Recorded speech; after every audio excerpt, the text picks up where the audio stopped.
No, I didn't really do this as a beginner cyclist. I did a lot of silly things, but let's get into it. So welcome back to the Friday vlog series, where it is Friday today, isn't it, Holly? Yeah. We're going to Ballina today. And today I wanted to share just one thing with you, and that is... So, the number one biggest mistake I made as a beginner cyclist, and for this, let me start with some examples, 5 to be exact, and for this, we'll need to head outside. So, let's go for a ride together.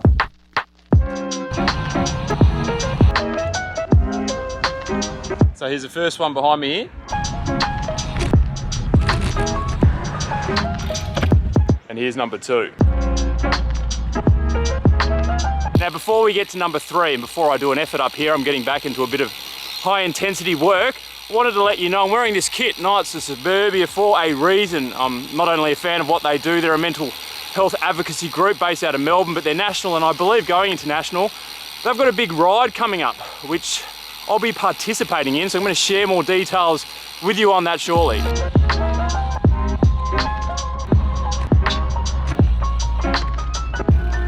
And we have number 3. We have number 4. Hi, can I have a good order? Yeah, could I have a Tropicana combo, thanks? And this is number 5.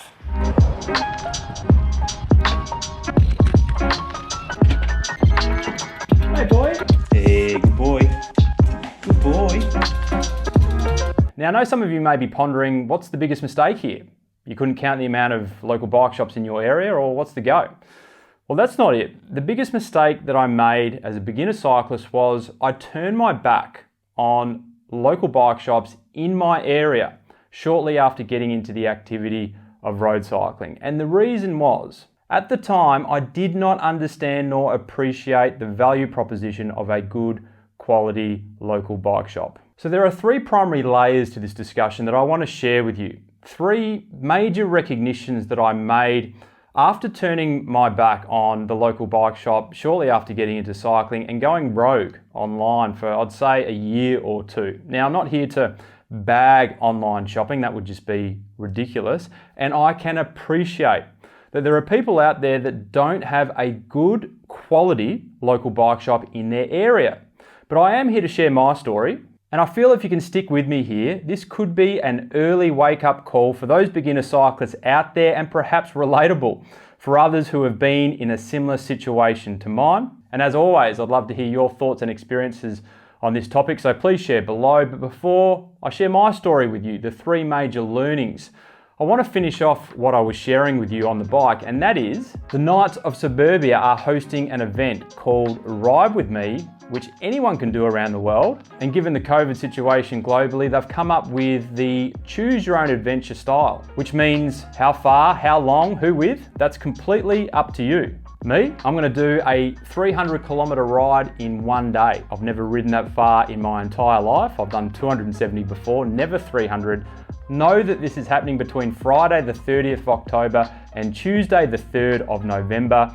To register, please see a link below, and just know that you need to raise a minimum of $250 AUD, which is 180 USD, and as part of that, you get a jersey and a few other bits and pieces too. But ultimately, the idea of this is we're not just raising funds for mental health awareness via the Love Me, Love You Foundation. This is also about sharing the word around ourselves about mental health, ultimately removing any stigma associated with talking about how we feel, particularly for men. Because it's completely okay not to feel okay, and the most important thing that you can do if you're not feeling great is to talk to somebody about it. If any knights out there have got some stories to share, please put them below. And if you're not feeling okay, I'll put some numbers in the below video description area. So, the biggest mistake I made as a beginner cyclist. I'm going to take you way back to 2009, and I was just starting to get into cycling. Back then, the iPhone was only a couple of years old. I was still sporting a BlackBerry, and the online shopping world wasn't really that big. Although according to this Wolf Street graph, which represents US e-commerce sales growth, it was around 2009 that online shopping was really starting to see some rapid growth. But for me at the time, it was still a little bit foreign. So when I purchased my first road bike, my first Lycra kit, my first helmet, tires, etc., I did that all from my local bike shop, which was Total Rush in Richmond, Melbourne, Australia. Now, when I started to get out there riding, I was hearing murmurs from friends and people in bunch rides about these online shopping platforms, notably one called Pro Bike Kit. Now at this stage, the big platform Wiggle wasn't really present here in Australia, and perhaps that was because it was yet to receive £180 million of capital from a venture capitalist firm, Bridgepoint. But it was through those conversations with people out on the road that I tried my first go at online shopping for cycling equipment. It was a nice looking kit, my first ever nice looking kit. I purchased it from Pro Bike Kit, but it arrived over a couple of weeks later, which didn't really put me off, but I didn't go back to online shopping for a while after that until I moved house around 2011. I've been cycling for just over a year, and I'd started to figure out that shopping online was definitely a lot cheaper than shopping in store. So it was this sequence of events, moving house, so away from my local bike shop in Richmond to a new area, and realizing that it was so cheap to buy stuff online that I turned my back on the local bike shop and I went rogue online for 12 to 24 months. However, something happened shortly after all this. Hampton Cycles had a ripping deal on a Tarmac S-Works frame. They also had another ripping deal on a set of Zip 404 wheels. So because I was so price focused at the time and I had some money available, I decided to jump at the deal, and I ended up pretty much building a bike through Hampton Cycles. And it was through this process of being back in a good quality local bike shop that I started to realize something.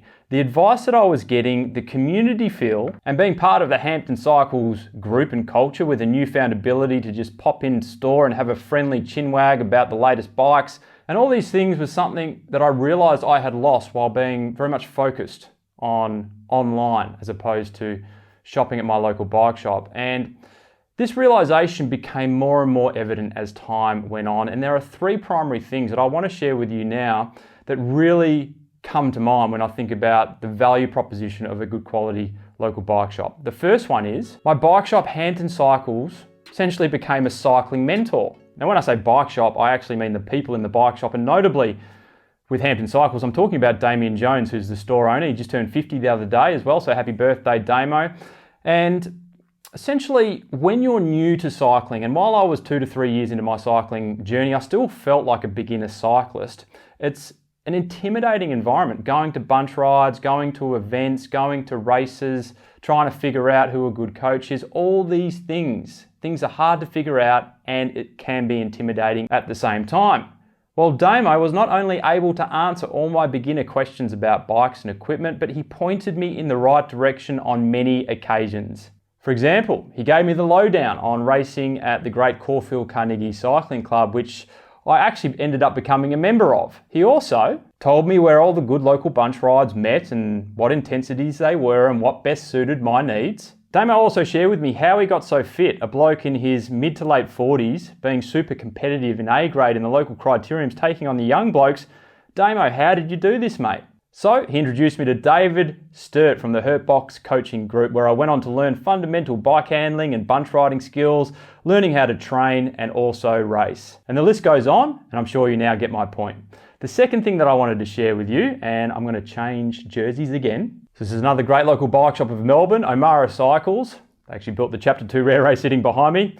Just wanted to wear their jersey and mix things up here, but I will continue to talk about Hampton Cycles because that was my local bike shop in Melbourne where I had a lot of these experiences. And the second thing, as I said, that I wanted to share with you is I actually spent less money on cycling gear when I stopped buying online, despite the fact that buying stuff in store, gear, equipment, whatever, is more expensive than online. So how could it be that I've spent less? Let me tell you a quick story about a bike light. I used to spend so much money on bike lights when shopping online. They'd stop working, so I'd buy another one, or it was ugly, so I had to buy another one. I had a bucket full of bike lights in the shed. So when I turned to Hampton Cycles, I bought a bike light from them, probably spent 30% more than what I would have if I bought it online. 18 months later, it stopped working. I took it in. Damo said, "What's the problem, Cam?" I said, "This bike light has stopped working." He said, "Here's a new one." Didn't ask for a receipt, didn't ask for the packaging back, nothing. I was blown away, walked back out the door with a brand new bike light. Out of intrigue, I looked at the instructions when I got home and it said the warranty was 12 months, but it had been 18 months. Damo didn't care, good customer just handed me a new light. But I think the overarching thing here, particularly for the bigger items, is getting the right advice. It means you get on the right equipment and you don't waste your money on the wrong things, which I was doing online. The third thing that I wanted to share with you, and I'm going to change jerseys one last time. So this is a great community bike shop. Brad's done a great job down at Mornington Cycles in creating this environment, which is a good segue into the third thing that I wanted to share with you, and that is bike shops are a great platform to feel part of the cycling community. And this was certainly an aspect that I felt I lost when I was focused on online cycling shopping for that period. And when I came back and established the relationship with the local bike shop, all of a sudden I felt more welcomed into the culture. That being joining the shop rides, seeing the shop owner and staff out at the local bunch rides and saying hello, joining in on events in stores where you'll meet new people and you'll learn about new things and potentially be taken in new directions. I know it's hard to ignore the prices online, and I'm not telling you to completely rule out shopping online, but I'm trying to provide you with information I wish I had at my disposal when I went off for a couple of years and turned my back on the local bike shop, because while I was buying lots of gear and I was buying it inexpensively, I certainly felt an empty feeling, and that feeling of emptiness certainly went away when I came back to the local bike shop.